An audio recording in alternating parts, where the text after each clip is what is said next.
paper? Was it kind of your discussion, or did you reading his? I mean, obviously, it was a little bit far-fetched, his claim about atheists not being part of the real debate anymore due to things like the Aristotelian proofs. Was there any particular reason that spurred you on to write that paper? Well, that was it, really. It was that Yeah. claim in the book, because I thought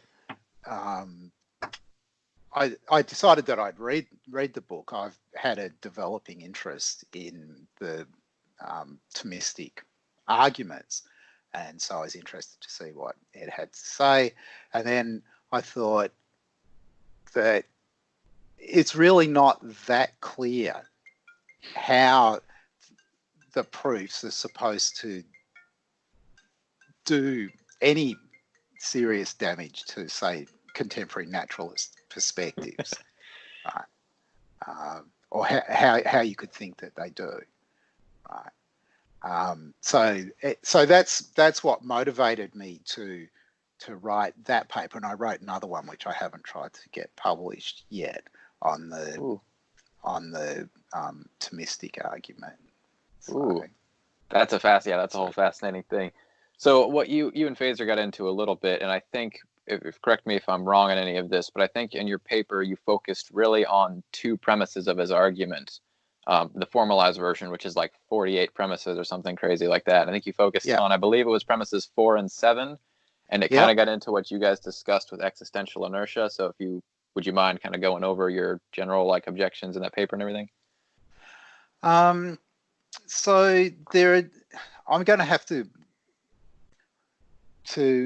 go and find a copy of the paper, which I have sitting somewhere handy. It's not there. Just hang on a sec. No problem. Even the abstract. Because, so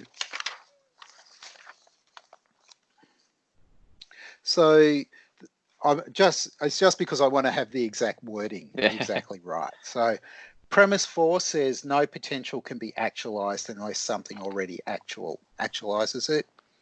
And premise 7 says the existence of S, some substance, at any given moment presupposes the concurrent actualization of S's potential for existence.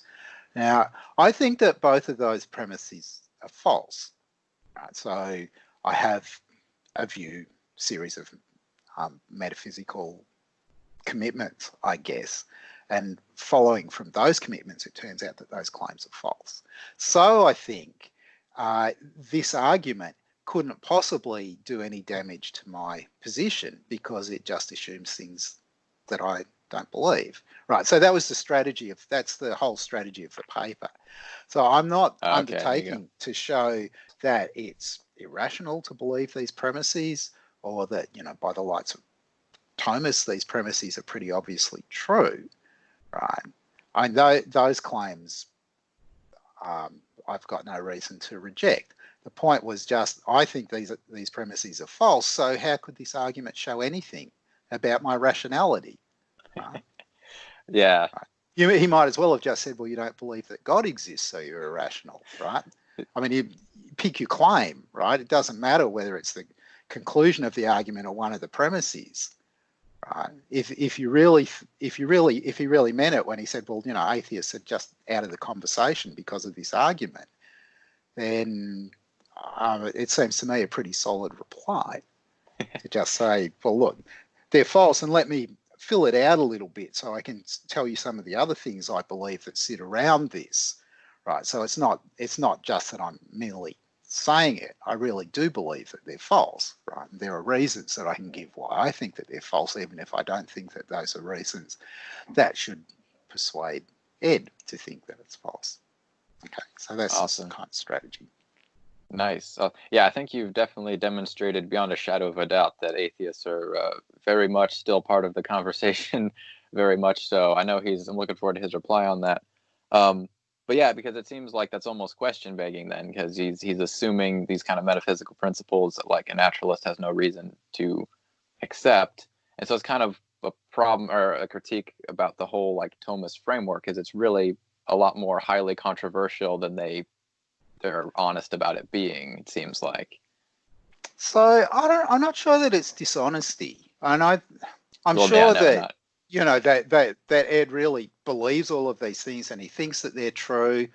But the kind of interesting question is about the attitudes that you should have towards the people who don't agree with you. Right. Right? For sure. Yeah. Because you might have thought, what's the point of putting this into an argumentative form? What's the point of dressing it up as an argument? Why not just list the claims and then say, these are all true? Right? Just list all the premises and say they're all true. What difference is it supposed to make that we've given this in an argumentative form and we've picked out the conclusion eventually? I mean, not in my version because I only focused on the first part of the proof, but eventually you're supposed to get to the conclusion that God exists. Well, dressing it up as an argument, the point has to be, well, there's some inconsistency in people who don't recognize the force of this argument because they accept the premises and they don't accept the conclusion. I mean, that's how I assume how it goes. Well, if you don't accept the premises, then you just escape.